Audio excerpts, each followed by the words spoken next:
All right, today we're going to dive into a really fascinating idea for our cities. It's a framework designed to make them more responsive, more coherent, and honestly, just a lot smarter.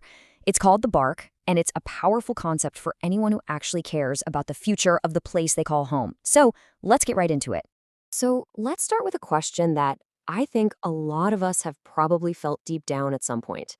Why does it so often feel like our cities just aren't listening? You know? There's this massive disconnect between the people making decisions and the actual lived day-to-day reality of the folks on the ground. And here's the central paradox, right? The crazy part is, it's not because we don't have enough information. Our cities are absolutely swimming in data. We've got traffic reports, census numbers, economic stats, you name it. But as this slide points out, we're often impoverished in meaning. All that data doesn't magically create trust or a shared story about who we are. In fact, sometimes it just leads to more fragmentation and, frankly, bad decisions. So what do we do about this? How do we fix this fundamental listening problem? Well, the material we're looking at today offers a really powerful solution, and it's called the Bioregional Action Research Cluster, or much easier to say, the BARC.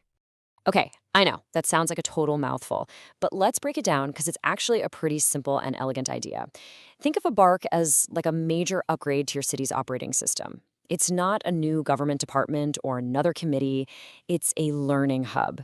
Its whole job is to act as the city's civic intelligence infrastructure. Basically, it's about making the city better at sensing what's really going on and responding to its own needs in a much, much smarter way. In this, right here, this is the core of it. It all comes down to building capacity. The goal isn't just to have a few more town halls. It's to fundamentally boost the city's ability to do these four things over and over again: to listen, to learn, to adapt, and to act wisely. It's a long-term investment in a city's actual wisdom. Now, I think this is so important because it clarifies what a BARC isn't. It's not some consulting firm that swoops in, writes a big report, and then disappears. It's not another layer of bureaucracy that makes policies, and it's definitely not just another tool for extracting data from people. No. What it is long-term infrastructure. Its entire purpose is to help us make sense of things together, to get more people involved, and, this is the big one, to rebuild trust. Okay, so we know what it is, but what's the payoff? I mean, why would a city invest all this time and energy into building a BARC? Well, the argument is that it creates value across four really distinct but totally interconnected layers. First up, you've got governance value. This is all about just making the city run better. When you're actually listening, you can spot risks, social tensions, a loss of trust, way earlier before they blow up into full-blown crises. Plus, when decisions are made with real public input, they have more legitimacy. People feel heard, and that makes everything that follows so much smoother. Second, and this is huge, is the social value. This is the human side of the equation. A BARC is all about creating spaces for real, honest dialogue. This helps rebuild trust, not just between people in City Hall, but between different communities that might not normally talk to each other. It fosters that sense of belonging that we all crave. Third, there's developmental value. This one's a little deeper. It helps the city figure out its own unique identity. What makes this place this place? It's not about just copying what some other city did. It's about taking local insights, the real wisdom of the people who live there, and turning that into action that feels authentic and true to the community. And finally, there's strategic value. Look, a city that can genuinely listen, learn, and innovate with its people becomes a leader. Simple as that. It gets noticed on a global stage, it can share what it's learning with other cities, and it starts to influence policy far beyond its own borders. It's about building a legacy as a truly thoughtful, forward-thinking place. So we have these four big layers of value, but let's bring it down to earth a bit. Who are the actual people, the actual groups that are going to benefit from this thing on the ground? This table really breaks it down nicely. A BARC isn't just for one group. It's a platform where everyone wins. For city administrators, you get way better intelligence and you don't get blindsided as often.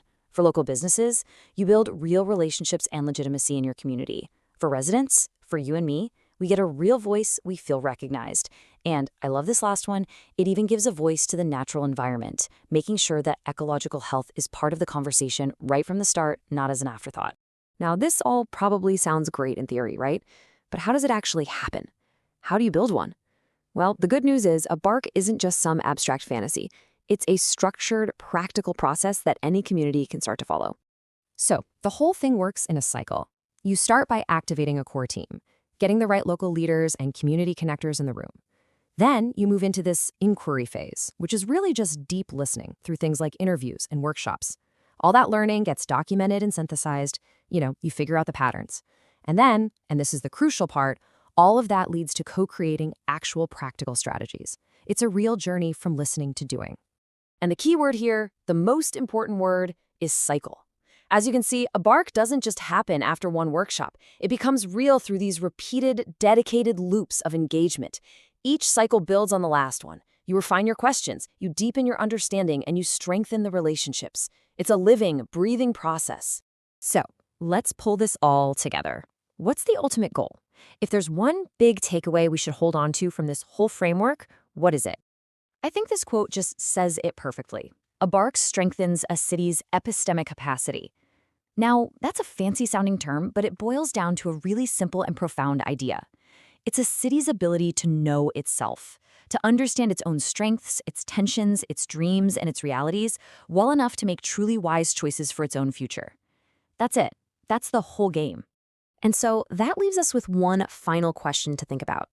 Just consider your own town, your neighborhood, your city. Could it listen better? And if it did, what amazing new possibilities might start to open up? Thanks for joining me for this explainer.